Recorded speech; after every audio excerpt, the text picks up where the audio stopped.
3 semaines après le putsch qui a renversé l'ancien président du Gabon, Ali Bongo, son fils aîné, Nordine Bongo Valentin, et plusieurs proches de son cabinet ont été mis en examen et écroués pour corruption active et non pour haute trahison contre, comme l'avait annoncé précédemment, le parquet de Libreville.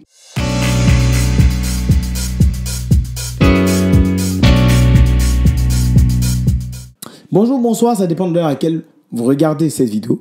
Nous nous retrouvons pour une vidéo d'actualité encore une fois.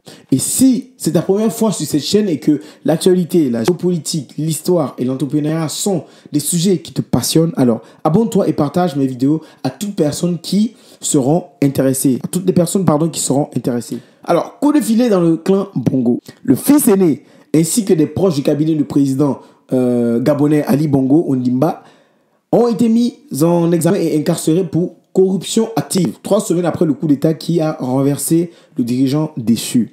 Le procureur de Libreville, André-Patrick Ropona, a annoncé mercredi 20 septembre à l'AFP que Nordine Bongo Valentin, le fils d'Ali Bongo, Jessie Eloka, l'ancienne porte-parole de la présidence, ainsi que 4 autres personnes ont été mises en examen mardi et placées en détention provisoire. Quelques heures auparavant, le parquet avait également retenu le chef d'inculpation de haute trahison avant de le supprimer. Le 30 août, moins d'une heure après l'annonce en pleine nuit de la réélection d'Ali Bongo au pouvoir depuis 2009 et accusé de fraude massive, les militaires menés par le général Brice Oligui Nguema l'ont renversé accusant le régime de fraude massive publique. Le jour même du coup d'État, les militaires avaient arrêté l'un des fils du chef de l'État déchu, ainsi que 5 autres jeunes hauts responsables du cabinet de l'ex-président et de son épouse Sylvia Bongo Valentin. Les perquisitions à leur domicile retransmises abondamment par la télévision d'État les montraient aux pieds malles, valises et sacs dérobant des billets de banque. Sylvia Bongo Valentin est en résidence surveillée à Libreville pour sa protection, selon la présidence. Il n'y a aucune nouvelle de Madame Valentin qui est maintenue au secret en dehors de tout cadre légal. Alors, cette situation est injustifiable et incompatible avec un état de droit. Alors, ils ont déposé plainte contre les responsables de ce qui apparaît comme une prise d'otage, a déclaré mercredi à l'AFP l'un des avocats à Paris, maître François Zimeret. Ali Bongo, d'abord placé en résidence surveillée à Libreville, la capitale du Gabon est libre de tous ses mouvements et peut se rendre à l'étranger, avait annoncé le président en septembre. Le 13 septembre, le général Brice Oligui Nguema, désigné président de la transition, a annoncé une commission d'enquête sur les marchés publics pour traquer les fraudeurs.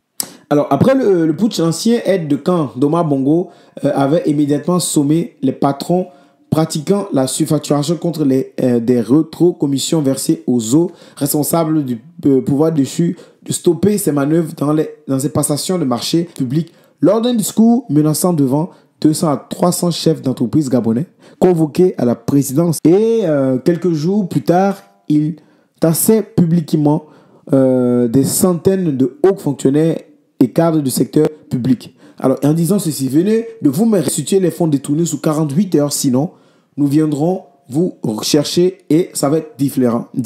Et c'est ce qui déclarait le président de transition. À la suite d'une plainte d'ONG en 2017, il faut savoir que des juges anticorruption parisiens se sont penchés sur des soupçons de détournement de fonds publics ayant permis notamment à la famille Bongo d'acquérir un patrimoine considérable en France. Plusieurs membres de la famille Bongo d'Omar, le défunt père Ali, le fils en passant par d'autres proches, notamment sa fille Pascaline, sont suspectés d'avoir bénéficié d'un important patrimoine immobilier frauduleusement acquis et évalué par la justice à plus de 85 millions d'euros. Alors, 9 enfants d'Omar Bongo sont mis en examen en France, notamment pour recel et détournement de fonds publics dans le cadre de l'enquête sur les biens mal acquis.